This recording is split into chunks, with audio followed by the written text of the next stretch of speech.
warahmatullahi wabarakatuh. Salam sejahtera untuk kita semuanya. Jumpa kembali Bapak Ibu Guru dimanapun berada dengan channel Mitra Guru, channel memberikan informasi dan solusi seputar pendidikan bersama saya Pak Seswanto. Kali ini merupakan video lanjutan dari video yang pertama, masih membahas tentang implementasi proyek profil pelajar Pancasila, di mana video pertama membahas tentang membentuk tim, sudah kita bahas, terus menyusun jadwal dengan beberapa contoh dan alternatifnya, yang dilanjutkan dengan kupasan mengenai pemahaman tentang dimensi itu apa saja dan 6 dimensi, kemudian elemen-elemennya itu juga apa saja dan sub elemennya apa saja di setiap elemen, di setiap fase, termasuk secara umum itu fase D capaiannya seperti apa, udah kami bahas di video pertama. Kalau Bapak Ibu baru menemukan video ini, bisa dilihat yaitu video pertama yang ada di link deskripsi di bawah video ini. Pada kesempatan ini saya sampaikan terima kasih juga pada Bapak Ibu atau teman-teman yang sudah melakukan subscribe, dan saya juga harap yang baru menemukan video ini jangan lupa melakukan subscribe dan share ke teman-teman yang lainnya agar channel ini lebih berkembang lagi. Baik, kali ini kita lanjutkan lagi setelah memahami dimensi. Nanti kita akan kupas lagi menjadi pengembangan tema ya, karena sebelum menjadi modul sebaiknya mengembangkan tema dulu ya. Ada 7 tema yang perlu dikembangkan menjadi topik-topik yang sesuai dengan sekolah Bapak Ibu. Temanya ada 7, itu sudah ditentukan oleh pemerintah, sedangkan topik-topiknya itu bisa Bapak Ibu tentukan sendiri dengan kebutuhan sekolah. Yang perlu digarisbawahi adalah Bapak Ibu, kalau Bapak Ibu itu menjalankan proyek ini dengan menggunakan modul yang ada, atau memodifikasi modul yang ada, atau membuat modul sendiri, itu tentunya akan berbeda cara-cara membuatnya. Untuk kali ini saya akan mencontohkan saja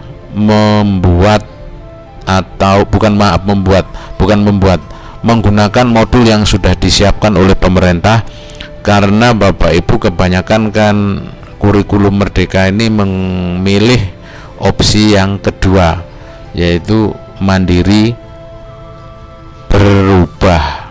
Kecuali kalau yang memilih mandiri berbagi, itu pilihan ketiga, itu nanti membuat modul, mendesain sendiri dari nol seperti apa, nanti akan kita bahas di video selanjutnya, kemungkinan video ketiga atau keempat, karena video kedua ini bahasan kita adalah bagaimana mengembangkan tema. Setelah tema itu berkembang atau sesuai dengan yang kita inginkan, baru kita jalankan modul yang sudah ada, sehingga aksinya akan seperti apa. Seperti itu gambaran modul kita, urut-urutannya. Jadi untuk memahami urutan menjalankan proyek ini, hal yang utama yang perlu ditentukan itu modul yang akan dipakai itu tinggal menggunakankah, memodifikasikah, atau membuat. Tapi untuk studi kasus kali ini kita akan menggunakan modul yang sudah ada. Video berikutnya itu nanti akan bagaimana memodifikasi atau membuat modulnya sebelum kita laksanakan aksi proyek tersebut. Untuk itu Bapak Ibu mohon memberikan komentar ya, yang ada di kolom komentar ini, kira-kira apa yang perlu didetailkan, apakah memodifikasi modul atau membuatnya. Karena untuk kali ini adalah kita bagaimana menjalankan modul yang sudah ada atau menerapkan modul yang sudah dibuat oleh pemerintah. Baik, untuk tema kita buat dulu. Bukan kita buat, salah, kita lihat dulu temanya. Nah, ini tema ditentukan oleh pemerintah ada 7. satuan pendidikan atau sekolah itu dapat mengembangkan tema menjadi lebih spesifik, menjadi topik-topik, misalnya topik-topik yang berhubungan dengan sekolah Bapak Ibu nanti seperti apa. Di sini ada topik ada tema gaya hidup nomor 1, kearifan lokal, Bhinneka Tunggal Ika, bangunlah jiwa dan raganya, suara demokrasi, berrekayasa dan berteknologi untuk membangun NKRI dan kewirausahaan. Ini 7 tema yang sudah ditentukan oleh pemerintah. Nah, bagaimana supaya mempermudah melaksanakannya nanti? Untuk mempermudah melaksanakannya nanti, Bapak Ibu harus mengembangkan tema ini dulu. Misal pengembangan tema, nanti kita atau Bapak Ibu kita tentukan temanya itu apa dulu, dari 7 tadi itu dipilih, kemudian topiknya itu apa secara singkat, kemudian bentuk kegiatannya juga secara singkat. Bukan tahapan kegiatan ya, bentuk kegiatan dulu, karena nanti tahapan kegiatannya itu ada di modul. Terus sasaran, profil project pelajar Pancasilanya itu apa sasarannya? Sasarannya di sini adalah dimensi-dimensi, ada 6 dimensi di sana. Kira-kira yang bisa masuk atau yang mau disasar tentang apa. Kemudian dari sasaran tersebut, dari tema, dari topik di atas itu, pelajaran yang terlibat, yang sesuai dengan bahasannya, kira-kira pelajaran apa dan waktunya kapan. Misal ini, contoh saja ini Bapak Ibu ya. Ini mengembangkan tema gaya hidup berkelanjutan, kemudian topiknya jejak karbon kita, bentuk kegiatannya nanti ada pencarian data, fakta, kampanye, pameran. Sedangkan sasaran profil pelajar Pancasila itu ya itu yang bisa dimasukkan atau integrasinya itu bisa mandiri, dimensi mandiri, kreatif, gotong royong, beriman dan bertakwa. Pelajaran yang terlibat IPA, IPS, agama. Waktu sesuai jadwal, misal semester 1 bulan Juli sampai September tahun ini. Ini baru pengembangan contoh, salah satu mengembangkan tema untuk gaya hidup berkelanjutan. Nah, dari pengembangan tema ini nanti kita akan buat modulnya. Tapi untuk contoh studi kasus kali ini kita kan tidak membuat modul nih, kita hanya menjalankan. Nah, nanti titik tekannya bagaimana menjalankan modul itu. Kalau mau membuat, tentunya nanti berdasarkan tema ini nanti dikembangkan lagi menjadi suatu kerangka modul seperti apa menulisnya. Nah, tapi ini nanti di pertemuan video berikutnya ya, bukan video kali ini. Kita coba lagi mengembangkan tema yang berikutnya, misalnya tema suara demokrasi. Topiknya peran media sosial dalam demokrasi. Bentuk kegiatannya bisa pemilihan ketua OSIS, pramuka, PMR dan lain-lain. Nah, sasaran dimensinya, dimensi project profil pelajar Pancasila, gotong royong, berlayar kritis, berkebinekaan global. Pelajaran yang terlibat IPS, BKN, bahasa Indonesia. Waktu pelaksanaan contohnya semester 1 ini atau semester depan maksudnya ya, yaitu bulan Oktober sampai November. Nah, ini jadwalnya. Nanti mengenai bulan-bulan tersebut dipakai apa, dipakai yang seperti penjelasan video pertama, apakah sistem blok atau sistem setiap hari atau 1 minggu sekali, bisa dikembali lagi dipersani atau dilihat video sebelumnya. Contoh berikutnya, inilah tema bangunlah jiwa dan raganya. Misalnya topiknya cegah perundungan dunia maya. Bentuk kegiatannya pembuatan poster, presentasi dan lain-lain. Ini yang dititik terakan pada pembuatan poster dan presentasi.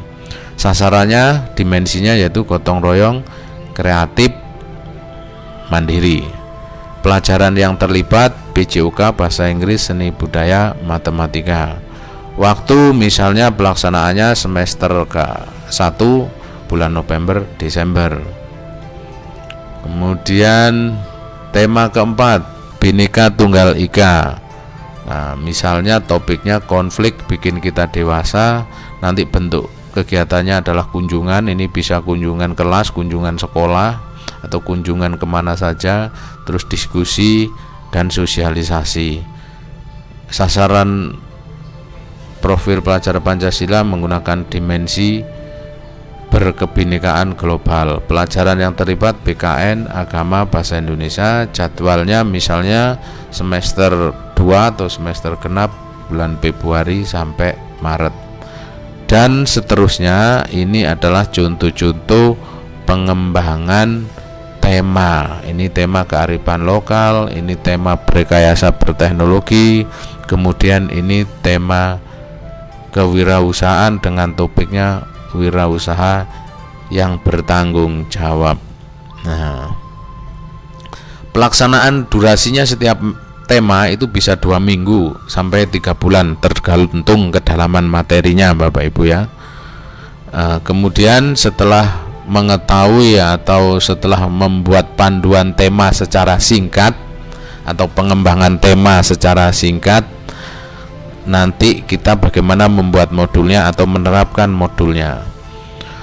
Perlu diketahui Bapak Ibu bahwa tema nanti yang dipilih oleh siswa dari 1, 2, 3, 4, 5, 6, 7 ini adalah hanya 3 tema saja yang dipilih ke siswa dalam setahun.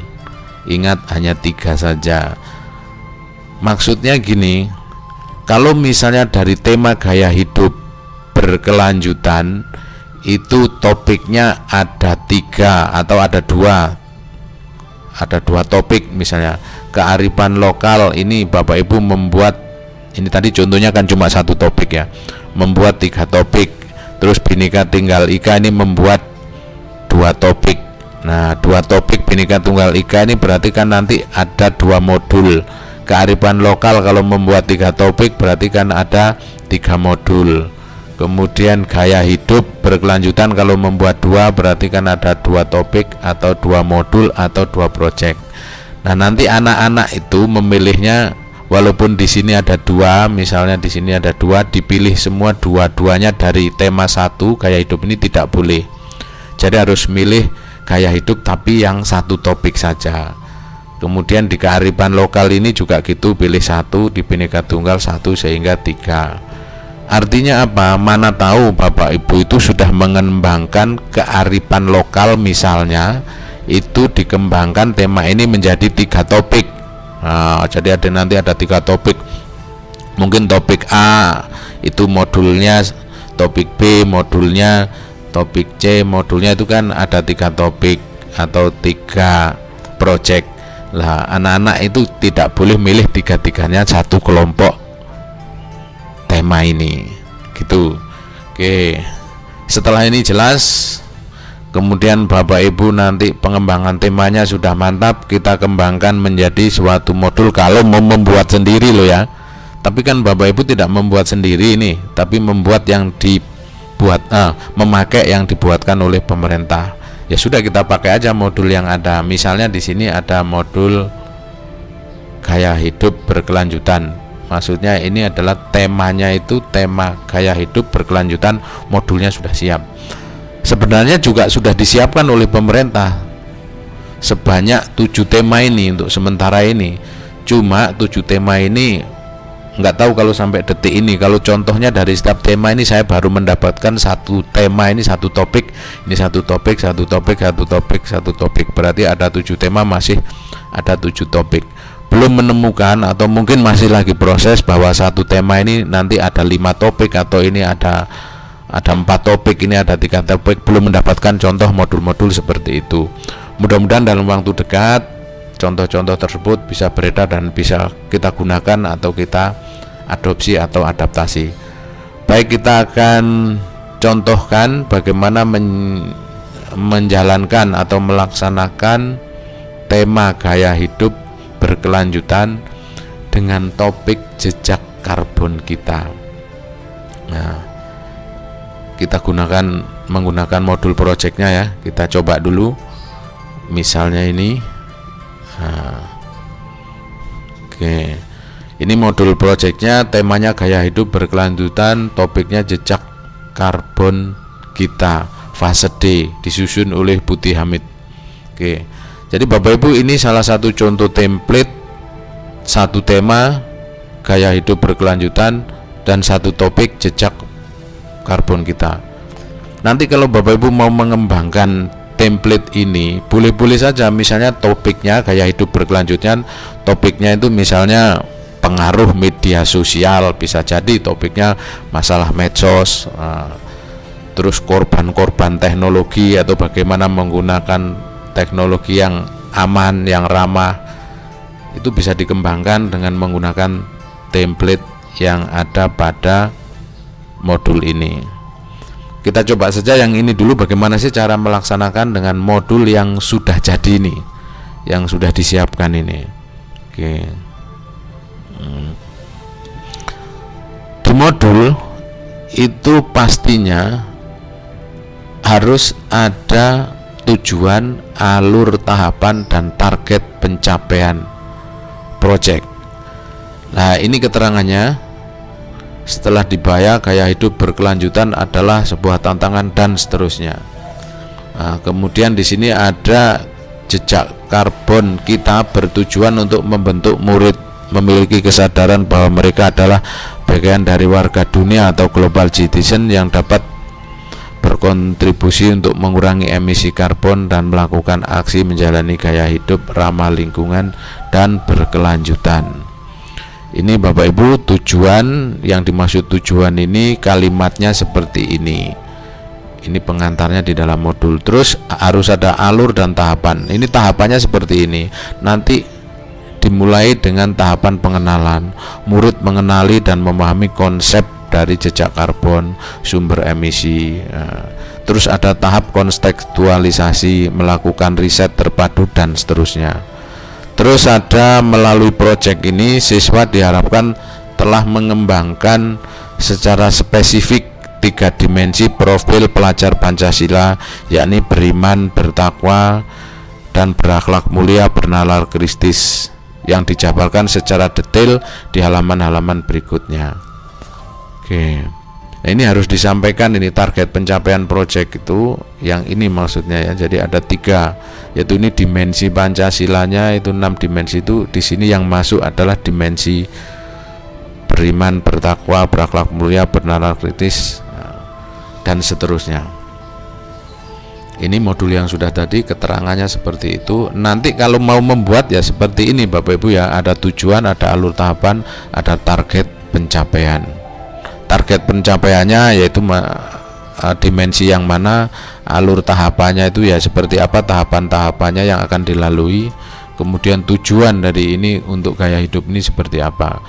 Mungkin Bapak Ibu akan ini ya, akan bingung bagaimana cara menentukan tujuan. Bapak Ibu masih ingat waktu video pertama itu kan ada dimensi, ada elemen, ada subdimensi, dan di setiap fase di sana ada capaian yang harus dicapai dalam fase tersebut. Ada keterangannya di sana. Nah, capaian atau keterangan itulah bisa diintegrasikan untuk membentuk tujuan di sini. Oke. Nah, ini tahapan dalam proyek jejak karbon kita. Nah, ini judulnya jejak karbon kita. Di sini ada tahapan pengenalan seperti yang tadi disampaikan di awal, terus ada tahapan kontekstualisasi. Tahapan pengenalan ini ada 5. 1, 2, 3, 4, 5. Nah, ini ada 5 tahapan, bukan 5 pertemuan ya Bapak Ibu ya. Ini 5 tahapan. Nanti mengenai pelaksanaannya mau disatukan 2 tahapan dijadikan 1 pertemuan juga boleh saja, dilihat kondisinya atau tenaga yang tersedia. Ini ada tahapan kontekstualisasi, juga ada 5 tahapan. Terus ada tahapan aksi. Nah, ini bersama-sama wujudkan pelajaran oleh murid dengan aksi nyata. Terus ada tahapan refleksi. Nah, ini jadi ini semuanya ada 21 tahapan yang terdiri dari tahapan pengenalan, tahapan kontekstualisasi, kemudian tahapan aksi, dan tahapan refleksi. Oke. Lalu bagaimana melaksanakannya, actionnya setelah disusun jadwal. Bapak Ibu disusun jadwal, nanti kan ketemu tuh nanti kalau Bapak Ibu apakah setiap hari di akhir pelajaran atau seminggu sekali atau sebulan sekali, sistem blok. nanti bisa dicocokkan dengan jadwalnya. Ini ada tahapan 21 dan 21 tahapan ini tahapan mana yang bisa dijadikan satu pertemuan. Misalnya tahapan 1 dan 2, pengenalan gaya hidup berkelanjutan. Apa yang dimaksud dengan jejak karbon, apa yang dimaksud dengan sumber emisi, terus eksplorasinya isu melihat lingkungan sekitar, riset mandiri dan terpadu mengenai jejak karbon dunia dan sumber emisi. Nah, ini tahapan perkenalan dan eksplorasi ini apakah bisa dijadikan satu kali pertemuan penjelasannya? Kalau bisa, silakan dijadikan satu pertemuan. Itu satu kali pertemuan. Oke, begitu juga dengan yang tahapan berikutnya, refleksi awal, temuan mengenai jejak karbon, sumber emisi. Terus itu juga dengan tahapan yang keempat, pembicara tamu, eksplorasi jejak karbon, cara menghitung jejak karbon dan emisi. Lah ini ada ilmu-ilmu IPA-nya, barangkali ini melibatkan orang lain atau pihak lain untuk cara menghitungnya. Jika Bapak Ibu guru mungkin kurang memahami, makanya proyek ini bisa melibatkan pihak lain atau pihak luar yang ahli. Nggak apa-apa, bisa didesain seperti itu.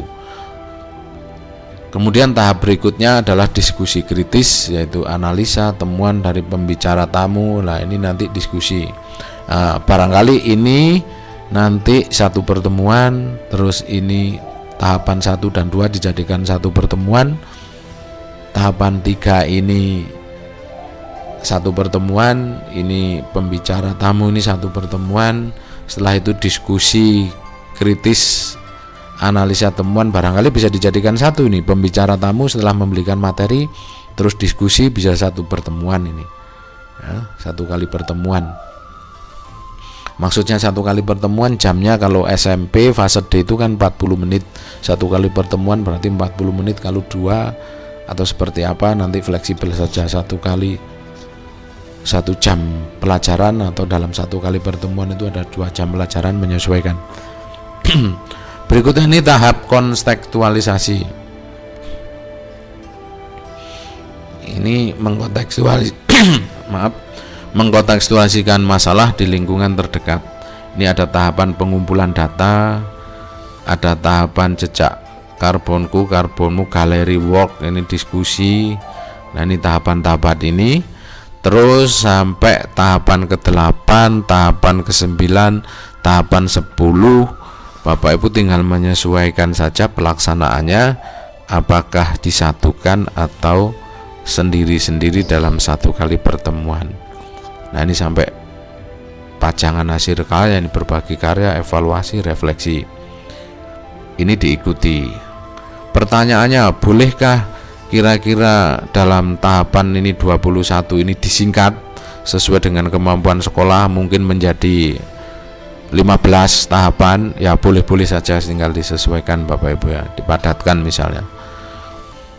Nah, di sini setelah tahapan-tahapan, di sini ada keterangan mengenai dimensi, elemen dan sub elemen profil pelajar Pancasila. Dimensinya tadi itu beriman, bertakwa, elemennya memahami hubungan ekosistem bumi, menjaga alam sekitar. Terus target pencapaiannya, lah ini memahami ini di dimensi yang di Permen nomor 9 tahun 2022 sudah ada ini. Bapak Ibu nanti kalau seandainya membuat atau ini untuk peta menjalankannya, ini aktivitas yang terkait itu maksudnya di aktivitas tahapan 1, 2, 3, 4, 5 itu berhubungan dengan memahami ini. Terus aktivitas 6, 7, 8 dan seterusnya itu berhubungan dengan memahami ini untuk mewujudkan ini dan lain sebagainya. Begitu juga dengan yang dimensi profil bernalar kritis, mengajukan pertanyaan, mengidentifikasi dan mengklarifikasi target pencapaiannya. Siswa nanti itu bisa mengajukan pertanyaan dan itu bisa dilatihkan di tahapan 4, 5, 6 dan seterusnya. Untuk melatihkan mengidentifikasi, mengklarifikasi dan menganalisis informasi yang berhubungan dengan karbon, anak-anak bisa dilatihkan di aktivitas tahapan ke-6, 8, 9 dan seterusnya. Ini Bapak Ibu mappingnya.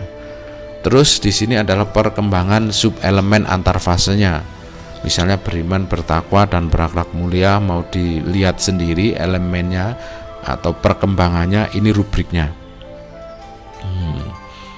Kalau belum berkembang berarti tingkat pemahamannya seperti ini keterangannya. Mulai berkembang tingkat pemahamannya seperti ini. Terus berkembang sesuai harapan seperti ini keterangannya. Sangat berkembang bisa mengidentifikasi masalah lingkungan, hidup di tempat tinggal dan melakukan langkah-langkah konkret dan seterusnya. Kalau sudah tahap ini berarti sangat berkembang di setiap individu, ditandai seperti ini. Untuk yang beriman bertakwa. Oke. Dan ini yang untuk subelemen perkembangan untuk bernalar kritis. Nah, ini jadi setiap dimensi dan elemennya ada tahap pencapaian perkembangannya. Ini tinggal pakai saja. Nah, ini relevansi proyek dibagi di sekolah dan semua guru mata pelajaran, maksudnya ini adalah materi-materinya, materi-materi yang akan disampaikan itu secara garis besar seperti ini. Nanti membaginya tergantung saja ada berapa tenaga, ada berapa guru yang dilibatkan di sini. Nah, cara penggunaan perangkat ajar proyek ini keterangannya Bapak Ibu ya, bisa dibaca-baca nanti. Nah, ini juga referensi jejak karbon itu apa saja, persiapannya seperti apa, pelaksanaannya seperti apa, dan seterusnya di aktivitas pertama. Begitu juga di aktivitas kedua, ketiga, beserta referensinya itu siap ada di modul ini. Nah, ini keterangan aktivitas kedua, persiapannya seperti apa yang akan dilakukan. Ini aktivitas ketiga. Otomatis Bapak Ibu di sini semua itu nanti ada 21 aktivitas keterangan. Nah, ini ada lembar observasinya, ada aktivitas kelima dan lain sebagainya, ada aktivitas keenam, ada aktivitas sampai 21 aktivitas. Nah, ini aktivitas 17, 18. Pelaksanaannya murid bikin apa, guru bikin apa, kemana, melakukan apa. Nah, ini ada sampai aktivitas evaluasi, aksi, menyusun keberlanjutan. Ini modul tinggal make, tinggal membaca dan melaksanakan ada aktivitas apa saja yang akan dikerjakan. Nah, termasuk ini lembar refleksi akhir, nama kelasnya, siswanya dikasih refleksi seperti ini. Oke. Ini rubrik summative assessmentnya. Oke. Ini referensi yang digunakan. Selesai Bapak Ibu ya. Jadi ini isinya hanya modul itu ada membuat sendiri ya agak berat mungkin, tapi kalau memodifikasi kemudian Bapak Ibu menggunakan template-template yang ini bisa kerjasama meringankan dengan teman-teman tim. Demikian Bapak Ibu cara-cara menjalankan modul, yaitu berdasarkan pengembangan tema, kemudian tinggal memakai modulnya. Nanti mudah-mudahan saya bisa membuatkan video kelanjutannya bagaimana sih kalau memodifikasi modul sendiri berasal dari pengembangan tema yang dibuat oleh Bapak Ibu sendiri. Demikian Bapak Ibu topik singkat mengenai bagaimana menerapkan proyek profil pelajar Pancasila. Mudah-mudahan bisa ketemu di video berikutnya. Saya ucapkan terima kasih bagi yang sudah menonton video ini. Sampai ketemu lain waktu. Wassalamualaikum warahmatullahi wabarakatuh.